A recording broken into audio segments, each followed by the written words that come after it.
কেমন আছো? সকাল সকাল তোমাদেরকে একটা নতুন ভিডিও দেখাচ্ছি। আজকে হলো আমি বানাচ্ছি হলো সরস্বতী পূজার পরের দিন নিরামিষই করছি, কারণ মাছটা আনার সময় হলো না। তো এখানটা আমি আজকে বানাবো হচ্ছে পোস্ত। ঠিক আছে, পোস্তটার জন্য আলুটা রেডি করেছি। আর এখানে এটা হচ্ছে আমার মেয়ের জন্য, আমার জন্য, আর এখানে দাদা ভাইয়ের জন্য। কারণ দাদা ভাই আবার আলু খাবে না, সেই জন্য ওনার জন্য আমি পেঁপে আর কোয়াশ গাজর দিয়ে বানাবো। তো এখানে রেডি করেছি কিছুটা কাঁচা লঙ্কা, আর এখানে পোস্ত, আলুটাকে ভেজে নেবো, ওইগুলো ভেজে নেবো। আর শিলনোড়াতে আমি এখন এটাকে বেটে নিচ্ছি। সেটা 4-5টা কাঁচা লঙ্কা দিয়ে দেবো, এটাকে বেটে নেবো। তো তোমরা আমার সঙ্গে থেকো, কী করে করছি, রেসিপিটা কী করে বানাচ্ছি দেখো, সঙ্গে থেকো, পুরো ভিডিওটা দেখতে হবে কেমন হচ্ছে আমার মানে পোস্তটা। যদি পোস্তটা ভালো হয় তবে একটা লাইক সাবস্ক্রাইব করে দেবে।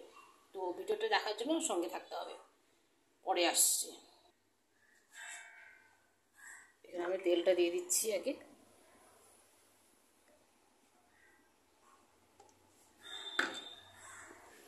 আমার তেলটা গরম হয়ে গেছে, আমি শুধু আলুগুলোকে আগে ভেজে নিচ্ছি।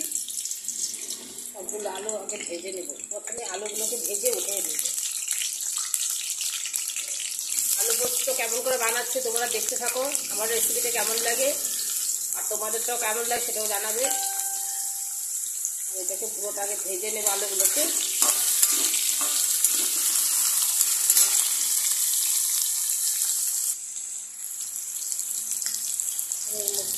নুন দিয়ে দিচ্ছি।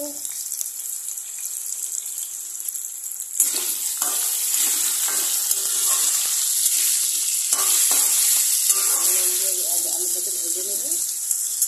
আমার খুব সমস্যা ফ্রেন্ডস, কেন বলো তো, কারণ আমার হাজব্যান্ডের হয়েছে সুগার, তো ওনার জন্য আলু দেওয়া যাবে না, কি সমস্যা। এবার আমি সবসময় আলাদা করি, আমার মেয়ের জন্য আমি আলাদা করি, কারণ আমি আমার মেয়ে আলু খাবো আর ওনার জন্য আলু দেওয়া যাবে না, সেজন্য আমার 2 রকমের রান্না করতে হয়। খুব সমস্যা, সকালবেলা আমার এগুলো খুব অশান্তি। কারণ আর যাদের সুগার না খুব সমস্যা, তো আলু ছাড়া খেতে হবে, একদম চিনি খেতে পারবে না, অনেক রকম প্রবলেম হয়, সেই জন্য সব আলাদা আলাদা করতে হয় না।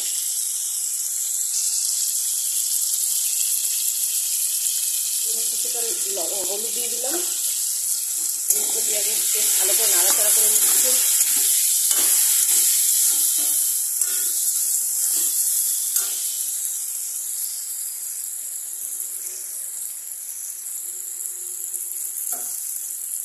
এটাকে লাল লাল করে একটু ভেজে নেবো, তো একটু সময় লাগবে, সঙ্গে থেকো। ভালো করে লাল করে একটু ভাজা ভাজা করে নিতে হবে, তবে পোস্তটা খুব টেস্টি হবে। মোটামুটি হয়ে গেছে, একটু পরে আমি নামিয়ে দিচ্ছি। আমার এখানে আলুটা ভাজা হয়ে গেছে, আমি নামিয়ে নিয়ে এসেছি। আলুটা মোটামুটি ভাজা কমপ্লিট। এবার আমি এখানে পোস্তটা বেটে নিচ্ছি, পোস্ত কাঁচা লঙ্কা। তো বন্ধুগণ দেখুন, আমি শিলনোড়াতে বেটে নিচ্ছি, কারণ এতটুকু পোস্ত আমি মিক্সচার করতে পারছি না, যার জন্য আমার সবসময় শিলনোড়াটা আমার ব্যবহার করতেই হয়। যখনই পোস্ত করবো তখন আমার এই কাঁচা লঙ্কার পোস্তটাকে বাটার জন্য আমি শিলনোড়াটাকে ব্যবহার করি। তো যাই হোক, খুবই টেস্টি লাগে শিলনোড়াতে বেটে, কারণ আমি হাত দিতে পারি না, খুব জ্বলে যায়, সেই জন্য আমি এই যে চামচটা নিয়েছি, চামচটা এভাবে করে বেটে নিই। ঠিক আছে, তো কেমন করে রেডি করছি পোস্তর রেসিপিটা তোমরা দেখতে থাকো, দেখে শিখে নাও। আমার বাটাটা এখানে কমপ্লিট হয়ে গেছে, পোস্ত আর কাঁচা লঙ্কা। তো এখন আমি একটু উঠে নিব,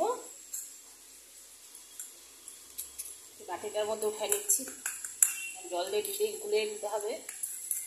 তো যাই হোক পুরোটা এভাবে উঠে নিচ্ছি।